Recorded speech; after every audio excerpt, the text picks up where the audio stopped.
Incidente mortale sul lavoro a Valla di Riese, vittima un 72enne di Borgorico schiacciato dal muletto scivolato dal camion. Solo lunedì la morte di un 65enne bellunese in Piemonte. Prima vittima nella Marca nel 2024 per i sindacati. Le morti sul lavoro sono un'emergenza nazionale. L'appello alle istituzioni perché ci siano maggiori controlli e si potenzi la formazione. Mamma fugge con il figlioletto di 4 anni affidato ad un'altra famiglia. La sottrazione del piccolo durante un incontro protetto, rintracciata dalla polizia e denunciata.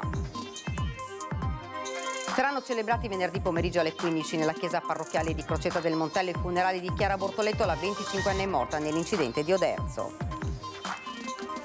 Guardie giurate in servizio anche in stazione dei bus a Treviso da questa sera dopo le ripetute aggressioni ad autisti e controllori. Il tardo pomeriggio è il momento più a rischio.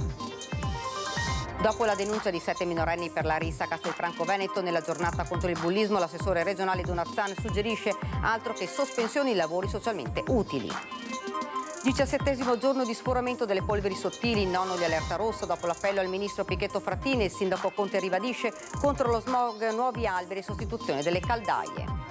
Roberto Marcato ha ragione, un partito deve candidare i suoi uomini migliori, a dirlo il segretario trevigiano della Lega Dimitri Coin a 24 ore dall'intervista a sfogo dell'assessore regionale. Sopralluogo del sindaco Marcone al cantiere di restauro delle mura di Castelfranco dove è stata fatta un'importante scoperta, un antico affresco. Buonasera, ben ritrovati dalla redazione di Treviso. Questi titoli, lo avete sentito, l'ennesima tragedia sul lavoro, incidente mortale nella tarda mattinata di oggi a Valla di Riese, Pio X, a perdere la vita un 72enne di Borgorico in provincia di Padova, schiacciato dal muletto che utilizzava per scaricare dei sacchi di torba all'interno di un'azienda florovivaistica. Il racconto della tragedia partendo dalla voce dei primi soccorritori.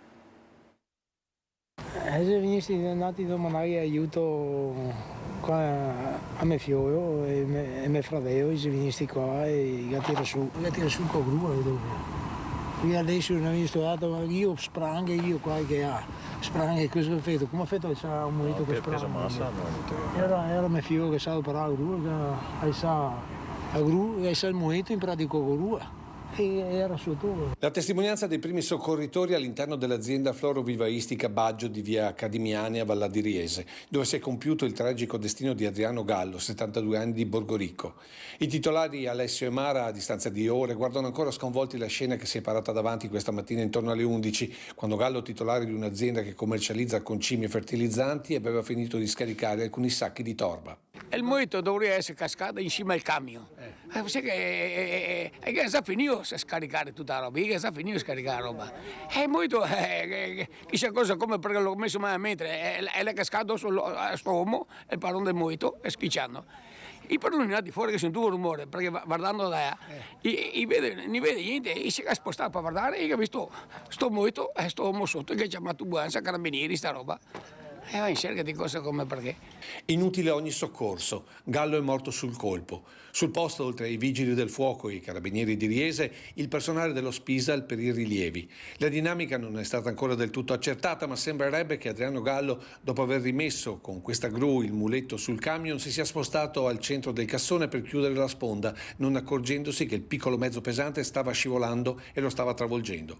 Un vero e proprio appuntamento con il destino, quello di oggi per Adriano Gallo. Stando alle testimonianze dei vicini, normalmente è il figlio che fa le consegne all'azienda florovivaistica, ma probabilmente oggi non poteva, così al suo posto è arrivato il papà, per l'ultimo tragico viaggio in quello che è anche il primo incidente mortale sul lavoro nella Marca per questo 2024.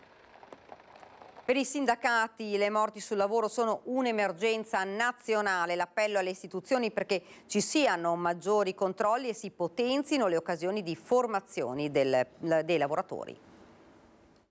Riparte anche il 2024 con un bollettino grave, nel senso che continuano a esserci morti sul posti di lavoro, continua a essere una priorità, continua a essere un grosso problema della provincia di Treviso e poi anche della regione Veneto, ma mi viene a dire di tutta Italia. Il 2023 si era chiuso con 17 decessi nei luoghi di lavoro in provincia di Treviso, tanto da far guadagnare alla Marca un triste terzo posto in Veneto.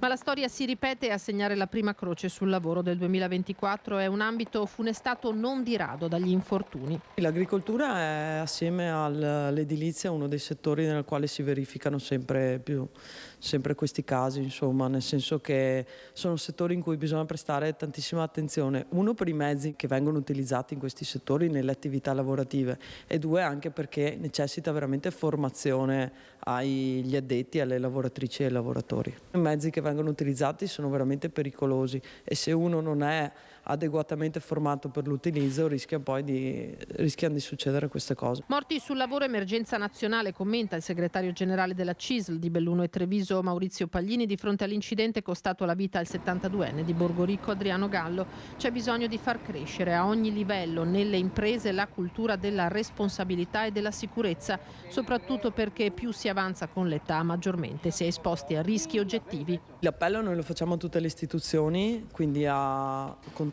fare dei controlli sempre più importanti. Nel 2023 ci sono state tante emergenze. Ecco, noi crediamo che l'emergenza per il 2024 sia la sicurezza sui posti di lavoro e chiediamo a tutte le istituzioni di tirarsi sulle maniche, incontrarsi e soprattutto iniziare veramente a trovare delle soluzioni. Guardie giurate in servizio anche in stazione dei bus a Treviso, lo vedo già nel nostro schermo, il nostro Cristian Arboite che si trova alla stazione delle Corriere di Treviso dove dovrebbero prendere servizio proprio le guardie giurate. Cristian, buonasera a te alla linea. Buonasera Daniela, buonasera anche da parte di Simone Merlo che sta curando la parte tecnica.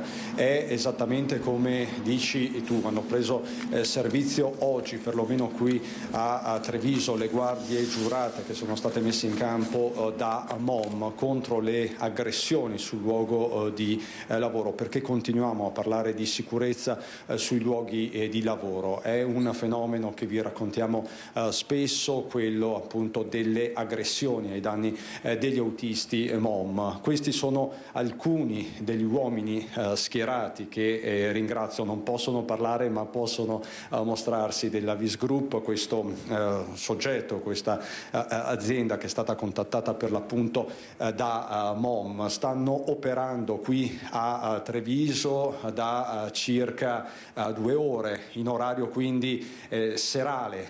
Stanno chiaramente monitorando la situazione, ci sono delle squadre che operano a terra, ci sono poi degli uomini che salgono sui mezzi di linea a supporto degli autisti e dei controllori.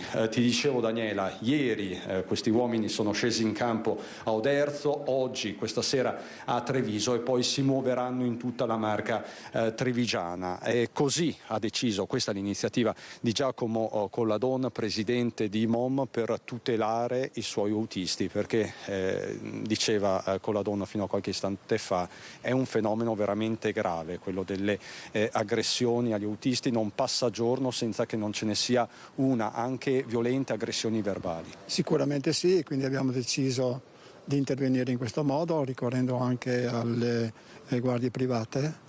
Questo riguarda tutto il territorio della provincia di Treviso. È un provvedimento importante che stiamo facendo anche con le forze dell'ordine, nel senso che sono informate della nostra iniziativa, sono di supporto anche le amministrazioni comunali interessate, ad esempio Treviso, ma anche Conegliano, ma anche Oderzo, Montebelluna, e quindi stiamo facendo questa operazione perché vogliamo che gli utenti, il nostro personale, siano tranquilli per gestire ovviamente il servizio e per usare il mezzo pubblico. Quindi questa è una questione di sicurezza anche sui luoghi di lavoro, soprattutto di sicurezza sui luoghi di lavoro. La priorità è la sicurezza, quindi vogliamo garantire al nostro personale la sicurezza, ma anche all'utenza che usa il mezzo pubblico. Questo in questo momento è la cosa più importante. Ecco, le guardie giurate stanno monitorando proprio in questo momento il piazzale e chiaramente non possiamo restringere troppo le immagini per questione anche un po' di privacy, però resta il fatto che ci sono delle linee che saranno monitorate più di altre. Quali sono le linee più calde, Presidente Coladon? Allora, noi abbiamo conoscenza, ovviamente, e contezza di quali sono le linee più a rischio. Sono soprattutto due, sono la Treviso-Portoguaro, ovviamente che passa per Ponte di Piave, Oderzo e Motta di Livenza, e abbiamo anche la linea Conegliano-Pieve di Soligo. Sono due linee che sono monitorate e che avranno anche il supporto, oltre che dei verificatori, anche delle guardie giurate.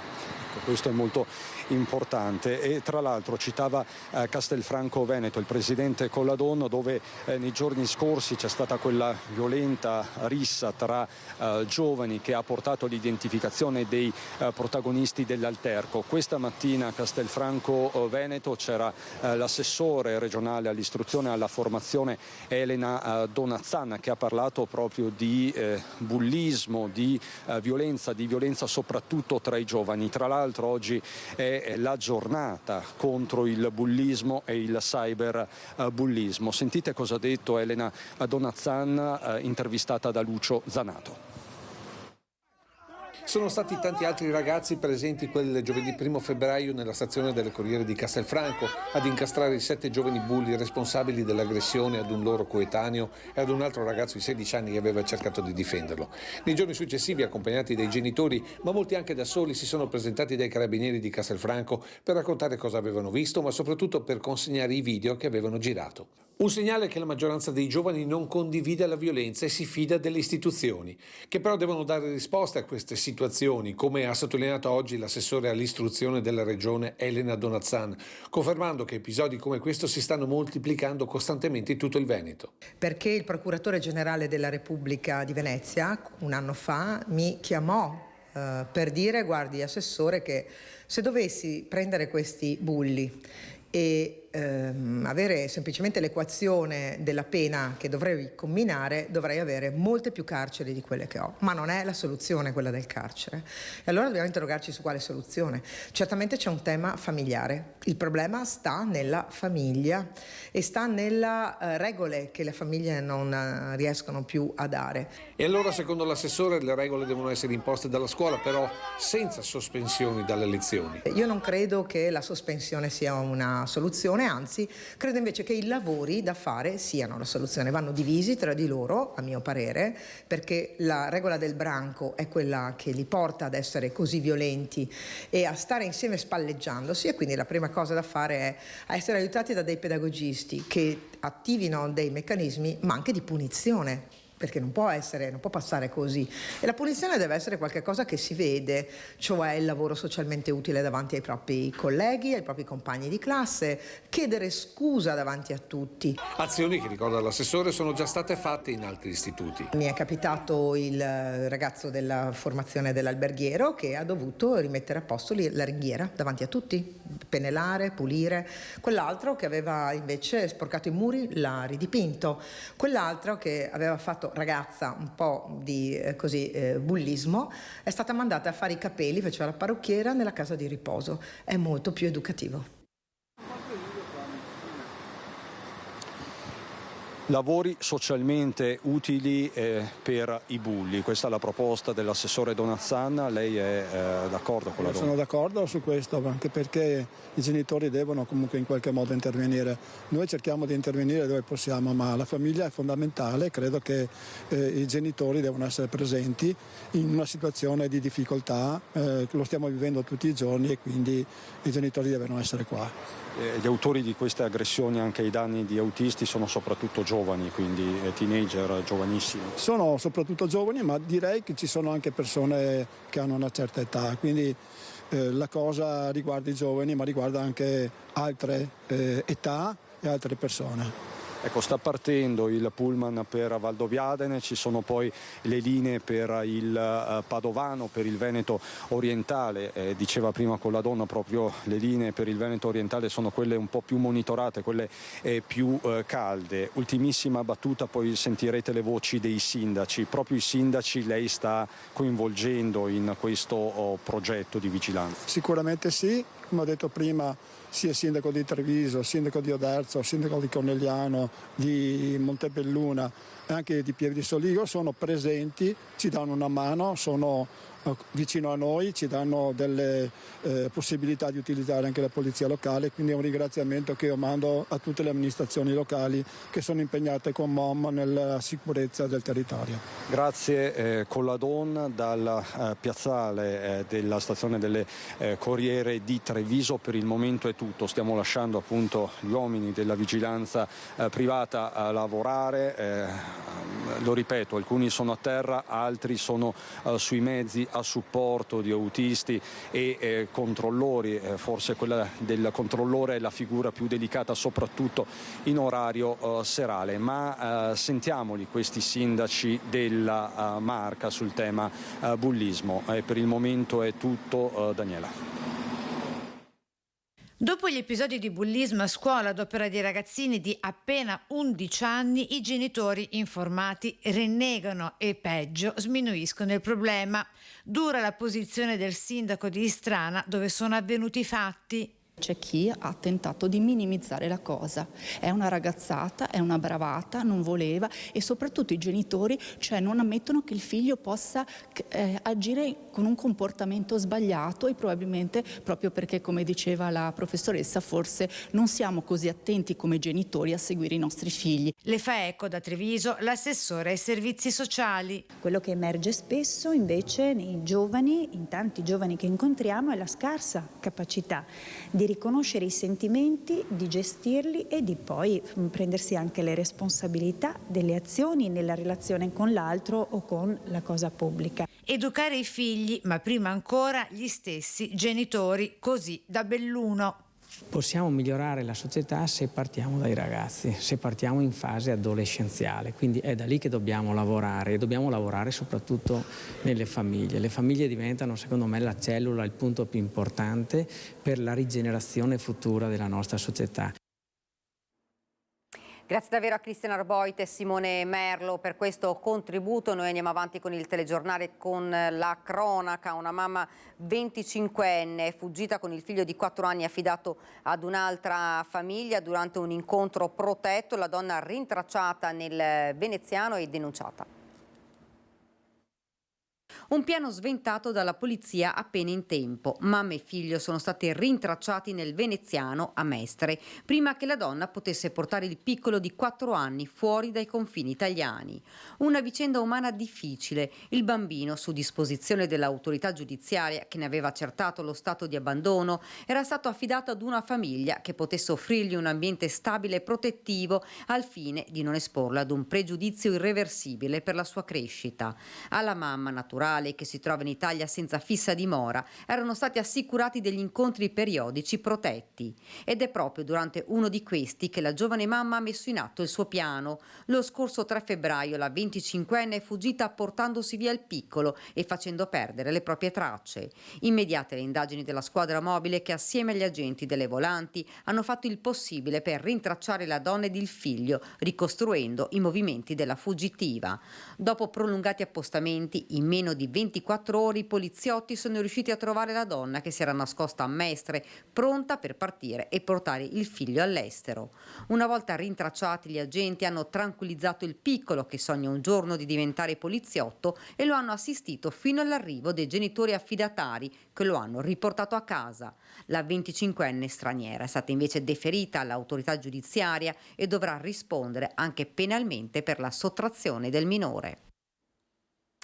Omicidio di Paderno del Grappa. Continuano serrate le indagini da parte dei carabinieri per risalire al nome del killer che ha ucciso a coltellate Bleder Dedia, mentre spuntano 2 cellulari della vittima. Nell'auto di Bleder Dedia i carabinieri hanno trovato 2 cellulari, entrambi appartenevano alla vittima. Con uno chiamava la famiglia e gli amici, con l'altro invece gestiva quella che si ipotizza potesse essere la sua seconda vita. Ed è proprio su questo secondo apparecchio che si concentrano le indagini dei carabinieri. Forse proprio da questo cellulare potrebbero emergere importanti novità. Bleder Dedia, quella terribile pomeriggio, dopo essere uscito dal lavoro, ha contattato qualcuno. Sono in corso gli accertamenti sui 2 cellulari dell'uomo trovati all'interno della macchina, chiusa a chiave. Altro particolare che gli investigatori dovranno ricostruire, chiave che non è mai stata trovata. Forse a prenderla proprio il killer che poi è fuggito facendo perdere le tracce. Intanto si attendono gli accertamenti eseguiti dai carabinieri del RIS di Parma che hanno passato al setaccio la macchina di Dedia all'interno e all'esterno alla ricerca di un'impronta o di una traccia biologica, così come sono stati analizzati gli indumenti della vittima. Il 39enne è stato accoltellato oltre 20 volte dal suo assassino, colpito in ogni parte del corpo, anche alla testa e al collo. Una rabbia cieca che non gli ha lasciato scampo. I carabinieri stanno analizzando ogni aspetto, scavando nella vita del 39enne le sue frequentazioni, le sue conoscenze, i suoi amici. Un giallo che ha sconvolto la comunità di Paderno del Grappa. Il bosco dove è stato trovato il corpo di Dedia era una meta per le coppiette, ora è il luogo di un atroce delitto. Non c'è cura per la nascita e la morte se non godersi l'intervallo. Voglio pensarmi come energia in movimento. Sono le parole accanto alla foto sull'epigrafe di Chiara Bortoletto, la 25enne di Crocetta del Montello, morta nell'incidente di lunedì pomeriggio a Colfranquedio d'Erzo, quando l'auto che stava conducendo con accanto un amico 23enne è finita fuori strada ribaltandosi in un fossato pieno di acqua. I funerali della giovane saranno celebrati venerdì pomeriggio alle 15 nella chiesa parrocchiale di Crocetta. Chiara lascia la mamma Flora, il papà Loris e la sorella Francesca.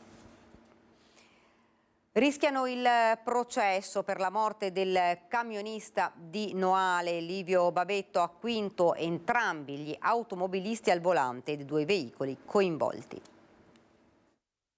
La Procura di Treviso ha chiesto 2 rinvii a giudizio per la morte nel dicembre 2022 del camionista di Noale Livio Babetto, 44 anni, tamponato da un automobilista ubriaco lungo la Noalese a Quinto, poi fuggito via e travolto e ucciso da un'altra vettura appena sceso dall'abitacolo. Le indagini si sono concluse e il magistrato ha chiesto il processo per entrambi i conducenti dei 2 veicoli coinvolti. Si tratta di una 26enne di Badoere di Morgano, chiamata a rispondere di omicidio stradale, e di un 31enne di Treviso accusato di fuga, omissione di soccorso e guida in stato di ebbrezza. L'udienza preliminare è fissata per il 12 marzo. Dal processo i familiari di Babetto fanno sapere, per voce dei propri legali dello studio 3A, di attendersi finalmente giustizia, visto che anche in sede civilistica hanno dovuto avviare una causa per il rimpallo di responsabilità tra le 2 compagnie assicurative. Ed ora ci fermiamo, qualche istante di pubblicità.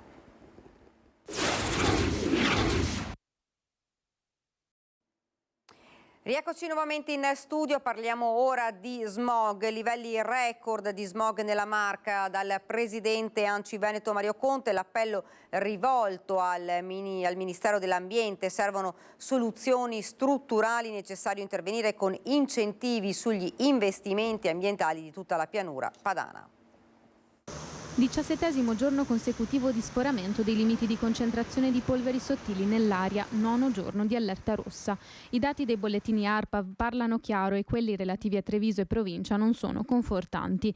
Negli ultimi giorni la centralina di Via Lancieri di Novara ha registrato picchi di concentrazione di PM10 nell'aria superiori di 3 volte il limite soglia di 50 microgrammi al metro cubo. Numeri preoccupanti che hanno spinto il sindaco e presidente ANCI Veneto Mario Conte a rivolgere un appello al governo. Chiederemo un investimento importante da parte del governo per consentire a tutti i cittadini di tutti i comuni del bacino padano di sostituire le caldaie. Chiederemo di continuare ad investire in questa parte del nostro paese sulla forestazione urbana e chiederemo anche di detassare quegli investimenti che i comuni fanno Per quanto riguarda le politiche ambientali, Ridurre l'IVA dunque su ogni tipo di investimento ambientale e la volontà dell'amministrazione di continuare ad investire sulla riforestazione urbana anche attraverso l'aiuto di studi scientifici per capire quali varietà di piante siano le migliori per l'assorbimento della CO2. Un appello, quello del presidente di ANCI Veneto, rivolto direttamente al ministro dell'ambiente Gilberto Pichetto Fratin ed esteso a tutti i sindaci della pianura padana, richiesta che si vuole portare anche al Parlamento europeo. servono soluzioni strutturali. Allora ho chiesto un appuntamento al Ministro perché abbiamo visto durante la pandemia, quando tutte le auto e gli aerei erano completamente fermi, comunque gli sforamenti del PM10 erano alle stelle. Ogni singolo comune non può combattere contro un problema che riguarda il bacino padano, mi pare abbastanza evidente, e soprattutto non possiamo sempre star qui a sperare che le condizioni meteorologiche risolvano il problema. Intanto dall'opposizione Giorgio De Nardi attacca il sindaco sulle politiche ambientali, una contraddizione, fa sapere chiedere interventi strutturali e non agire concretamente sul territorio. Nel mirino del PD i prossimi grandi interventi nella città di Treviso. Purtroppo poi tagliamo quei pochi di alberi che ci sono, costruiamo dei parcheggi in centro giganteschi e continuiamo a considerare la città come al servizio delle auto. La transizione deve essere guidata in modo molto intelligente e ascoltando molto bene le parti in causa.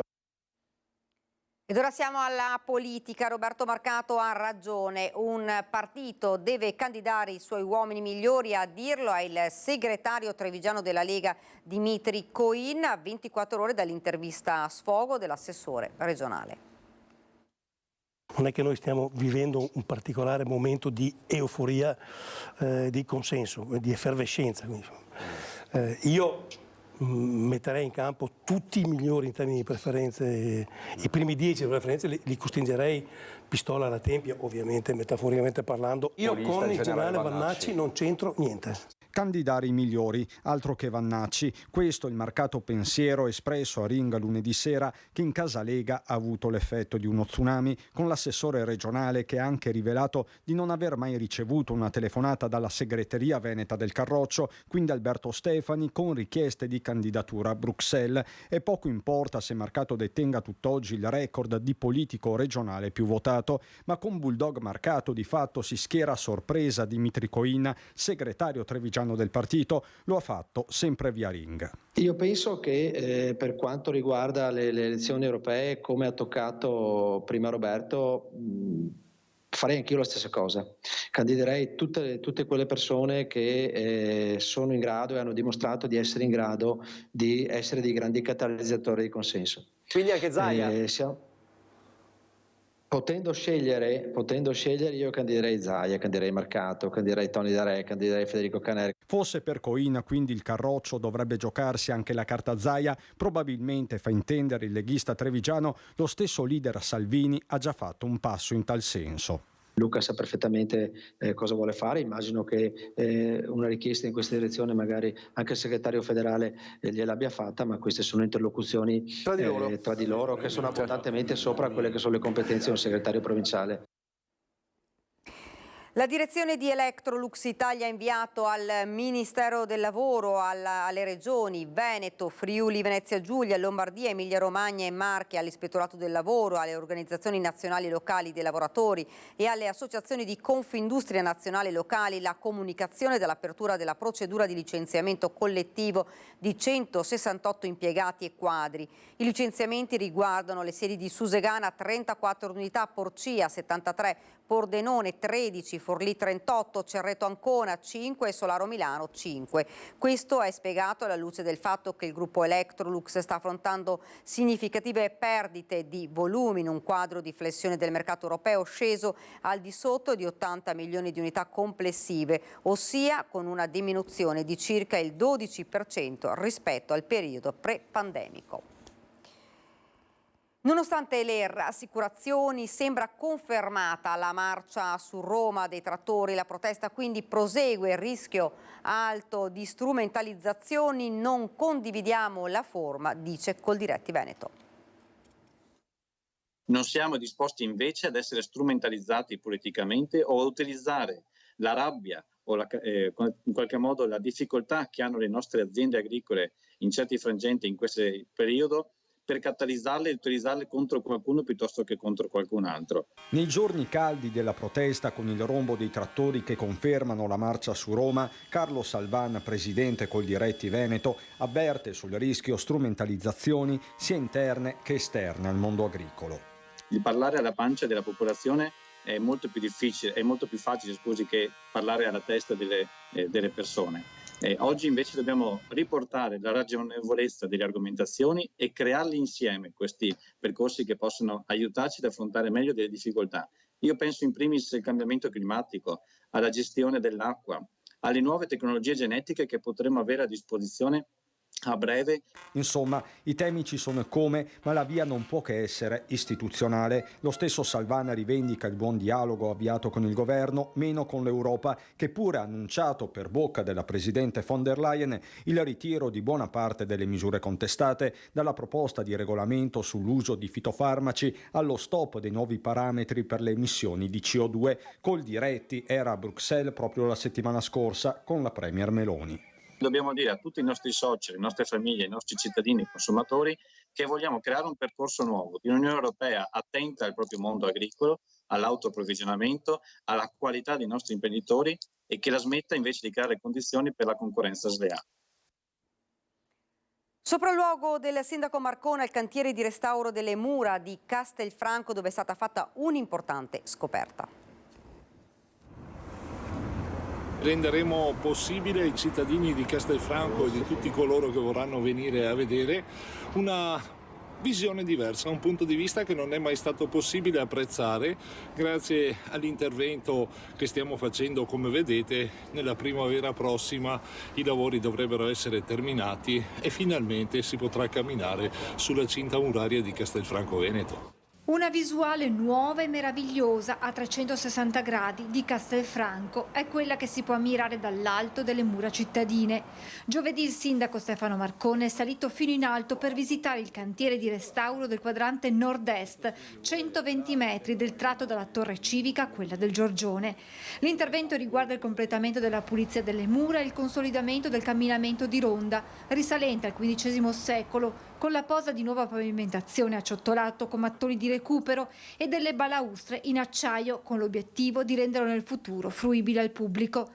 Importante scoperta durante la pulizia che ha riportato alla luce alcuni frammenti di affreschi posti sotto gli archetti dei modiglioni a sostegno del camminamento sommitale, la cui datazione non è ancora stata effettuata e che riportano presumibilmente delle croci e il leone marciano. Della scoperta è stata informata la Soprintendenza Archeologia, Belle Arti e Paesaggio, che sta seguendo i lavori di restauro.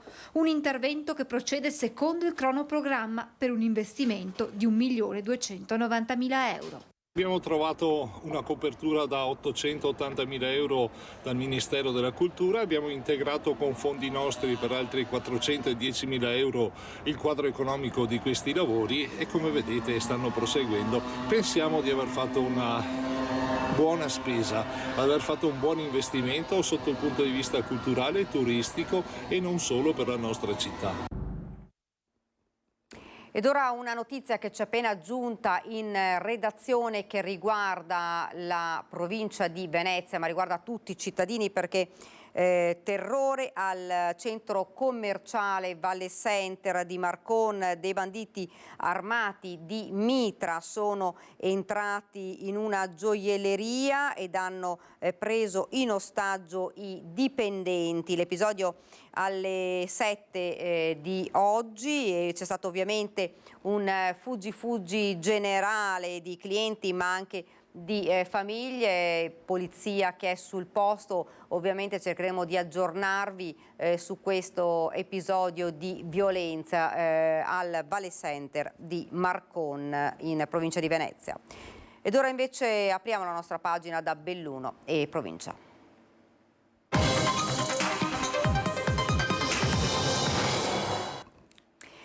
Longarone, i concittadini, gli amministratori, le rappresentanze sindacali si stringono attorno alla famiglia di Giovanni Corona. Non molto tempo fa lo Spisal aveva fatto una conferenza stampa per parlare di infortuni sul lavoro e proprio il mondo dell'edilizia e quello agricolo erano stati quelli dove si era evidenziata la maggior frequenza di incidenti, compresi quelli, come in questo caso, drammaticamente mortali. Giovanni Corona, 65enne di Longarone, è morto precipitando dalla gru che stava installando.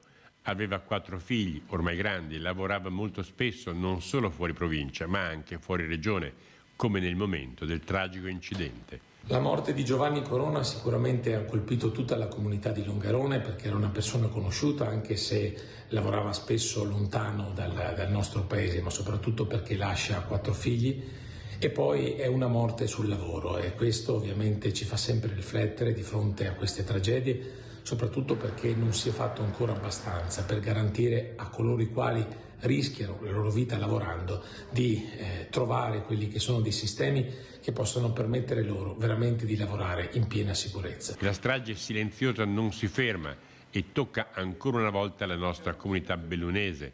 Con queste parole Massimiliano Paglini, segretario generale della CISL Belluno Treviso, ha commentato la notizia dell'ennesima tragedia sul lavoro, consumatasi questa volta in un cantiere a Rivoli, in provincia di Torino, dove Giovanni Corona stava lavorando. Siamo di fronte a un'emergenza nazionale. Continua la strage silenziosa dei morti sul lavoro. Morire a 75 anni in un cantiere a 500 km da casa non è accettabile. Un ulteriore morto sul lavoro che si aggiunge a quelli che abbiamo già contabilizzato nel 2023 nella nostra comunità di Belluno. Non è possibile continuare in questo modo. Istituzioni, politica a tutti i livelli devono dare delle risposte, devono intervenire per far sì che questa strage silenziosa abbia termine e che possiamo annoverarci in un paese civile come paese civile che diciamo di essere, ma che non siamo fin tanto che continueremo a contabilizzare morti e infortuni sul lavoro. Pista da bob, indagine conoscitiva della Procura di Belluno, un esposto firmato da un'associazione ambientalista di cui non è dato sapere il nome, ha spinto il procuratore Paolo Luca a verificare se esistesse un vincolo paesaggistico sull'Eugenio Monti e se eventualmente lo stesso sia stato rispettato quando si è messo mano sull'impianto delle Olimpiadi del 1956 per costruire il nuovo tracciato necessario per Milano Cortina 2026. Gli accertamenti riguarderanno i 1700 metri con un dislivello di 152 metri e le relative 16 curve, dove furono girate anche scene del film Solo per i tuoi occhi della saga di 007.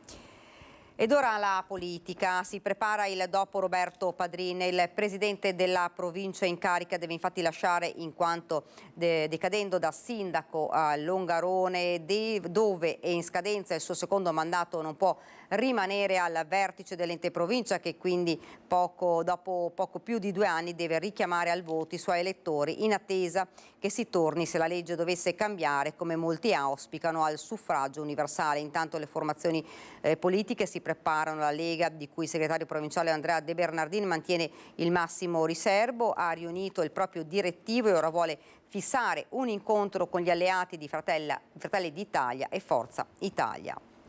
Prima candidatura per Giovani e Futuro. Il movimento rappresentatosi lo scorso 1° dicembre a Belluno candida Thomas Menia Corbanese quale sindaco di Danta di Cadore. Corbanese è vicepresidente nazionale di questo movimento, deciso ad avvicinare i giovani alla politica rendendoli parte attiva nelle decisioni future.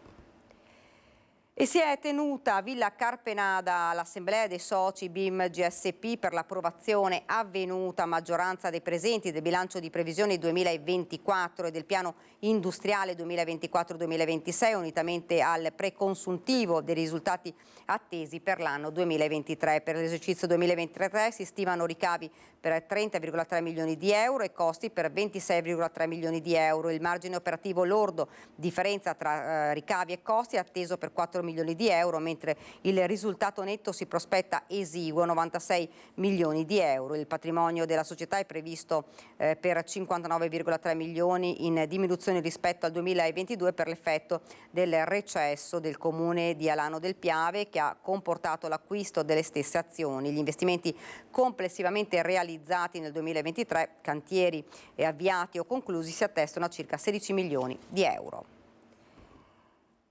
Mettere in scena un'opera lirica costa per la serata del 17 febbraio dedicata a Puccini è stato necessario mettere insieme 18.000 euro. 17 febbraio, al Teatro Dino Buzzati andrà in scena Madame Butterfly, un'opera in 3 atti di Giacomo Puccini sul libretto di Giuseppe Giacosa e Luigi Illica, definita nello spartito tragedia giapponese e dedicata alla regina d'Italia Elena di Montenegro. A dirigere il coro dell'Opera di Parma, gli artisti, i 30 elementi di Opera Sinfoni Orchestra di Milano e Dolomiti Sinfonia sarà Delio Cassetta. Quest'opera di Puccini a 100 anni dalla sua morte dà tanti significati e ha tante chiavi di lettura che io credo e spero che il pubblico bellunese, sempre attento ed esigente, saprà apprezzare. La prima rappresentazione ebbe luogo al Teatro alla Scala di Milano il 17 febbraio 1904, dopo che Puccini scelse il soggetto della sua sesta opera, che oggi è tra le più rappresentate al mondo, dopo aver assistito al Duke of York Theatre di Londra nel giugno 1900 alla tragedia in un atto Madame Butterfly di David Belasco, a sua volta tratta da un racconto dell'americano John Luther Long dal titolo Madame Butterfly, pubblicato nel 1898. La trama di questa tragedia è proprio quella di un rapporto tra una donna giapponese e un ufficiale americano, quindi oltre alla bellezza dei costumi, quindi l'aspetto estetico, ma appunto i significati profondi che questa opera di Giacomo Puccini evidenzia e può far riflettere il pubblico bellunese non solo nell'ambito del Teatro Buzzati. Ancora il grande calcio spagnolo questa sera in esclusiva su Antenna 3 dalle 21. La nostra emittente trasmetterà in diretta la semifinale di andata della Coppa del Re tra Atletico Madrid e Atletico Bilbao, prima sfida del doppio incontro tra le due compagini che si giocheranno un posto nella finalissima. Appuntamento quindi in esclusiva questa sera a partire dalle 21. Ed è davvero tutto, vi lascio alle previsioni del tempo, grazie per averci seguito, buona serata.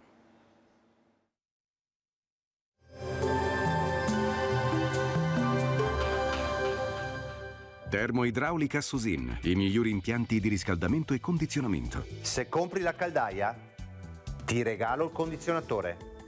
Bentrovati al meteo. È in arrivo un importante cambio della circolazione atmosferica. Giovedì 8 febbraio, ultimo giorno di pressione grossomodo stabile. Vediamo insieme il dettaglio. Sul Veneto avremo molte nubi ovunque, cielo grigio e coperto dappertutto. Precipitazioni assenti in giornata, in serata e nella notte prime piogge. Temperature in lieve aumento, minime tra 5 e 7 gradi, massime tra 8 e 13 gradi all'incirca. Spostiamoci ora sul Friuli Venezia Giulia.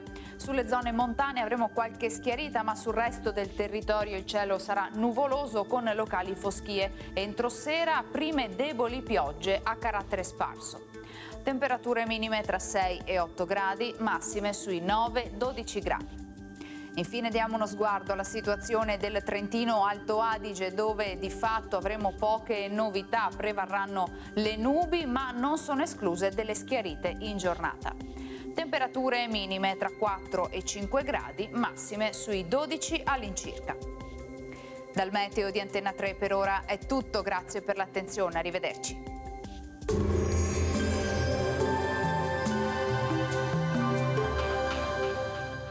Termoidraulica Susin, i migliori impianti di riscaldamento e condizionamento. Se compri la caldaia, ti regalo il condizionatore.